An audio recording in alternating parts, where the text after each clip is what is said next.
ضيفنا المقبل رئيس الاتحاد العراقي لكرة القدم عبد الخالق مسعود تحدث للصدى عن قرار الاتحاد الدولي برفع الحظر عن الملاعب العراقية وعن أبرز المنتخبات التي وافقت على اللعب في العراق ومن هو المدرب القادم للمنتخب العراقي. طبعا مراسلنا محمد قدري حسن التقاه في عمان وحسين الطائي على المونتاج. نتابع.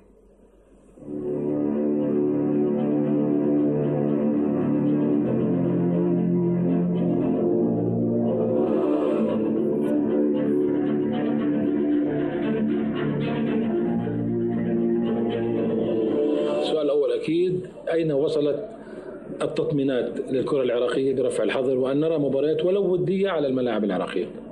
بسم الله الرحمن الرحيم. تحياتي لك ولكل مشاهدي قناة MBC وللأخ العزيز أبو كرم.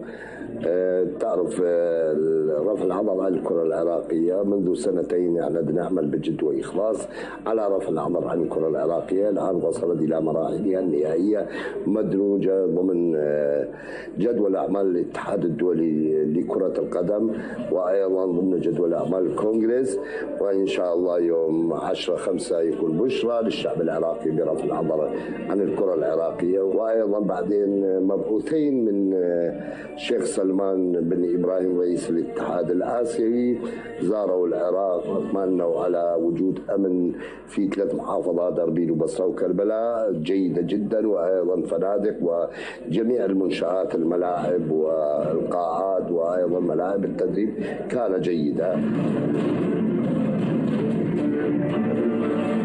اتفاق سابقا مع اتحاد الأردن الشقيق بإقامة مباراة ودية ضمن فيفا دي يوم 2/6 استعدادا لمباراتنا مع اليابان يوم 13/6 في عمان.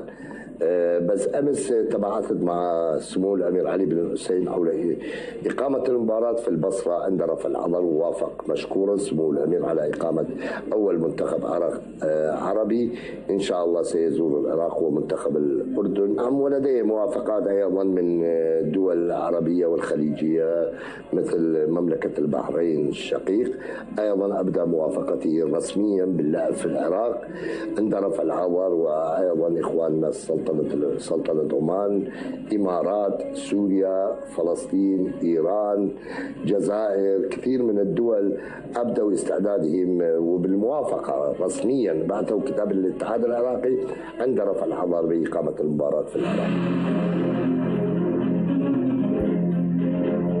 الجميع أمنيتي كرئيس الاتحاد العراقي لكرة القدم أن ترفع الحظر عن العاصمة العراقية، ولكن هو كخطوة الأولى الاتحاد الدولي إن شاء الله عن 3 محافظات، وبعدين يكون خطوة ثانية على جميع المدن العراقية وخاصة عند العاصمة العراق وبغداد.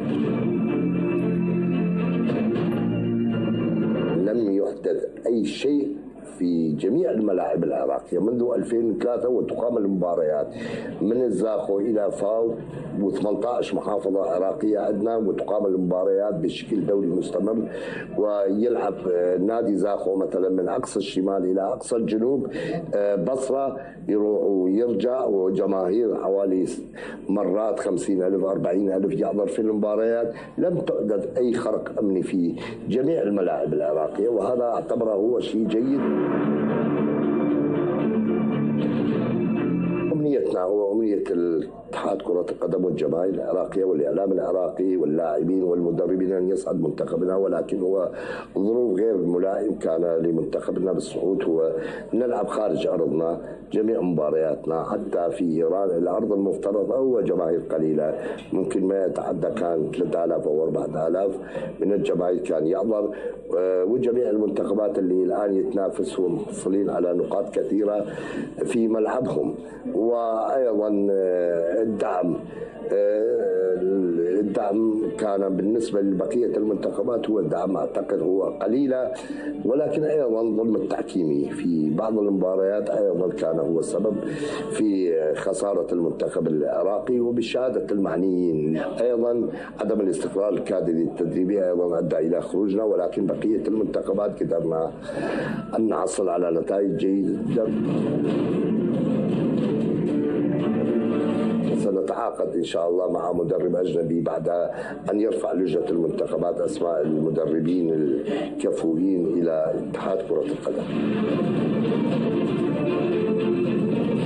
راضي الشيشلي أيضا مدرب جيد، عمل بكل إخلاص ولا قمة وفق على السابق.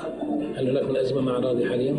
ما عندنا أي أزمة، راضي إنسان محترم ولدينا عقد بيننا وبيننا حسب العقد اللي موقع بين كابتن راضي واتحاد كرة القدم سنتعامل معه. إن شاء الله الأسبوع القادم سيتم جلسة على طاولة مستديرة معهم. هم لاعبين قدامى يشعرون بالظلم الآن، هم إن شاء الله ندعيهم ونزجهم في لجان اتحاد كرة القدم.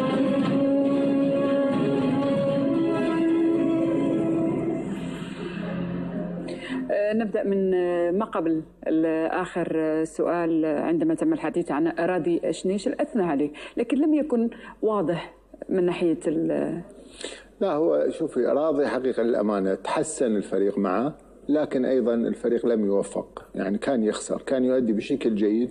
آخر مباراة تحسن مستوى اللياقة البدنية، خصوصا أمام السعودية شفنا مستوى اللياقة البدنية كان ممتاز أمام استراليا، لكن الفريق لم يكن يحقق الفوز، لذلك تم إنهاء عقده.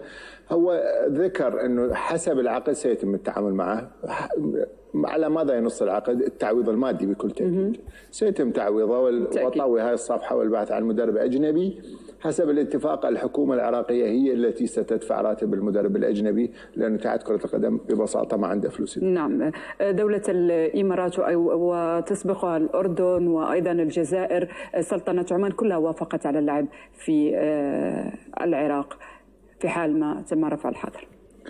رفع الحظر أخت هند، الحظر معناته أنك أنت دائما كلاعب تعيش جزء من الضغط، أنك أنت تلعب بدون فرحة وطنك، بدون فرحة جماهيرك، بدون أرضك. وهذا شيء قاسي في عالم كرة القدم. رفع الحظر بالنسبة للكرة العراقية هي متنفس أكيد، ومفرح بالنسبة للشعب أنه يكونون لاعبين في أرضهم، وكل هالمنتخبات أكيد أنها بتساعد وبتساهم في ستعيد الحياة للشارع الرياضي. أكيد العراقي طبعا.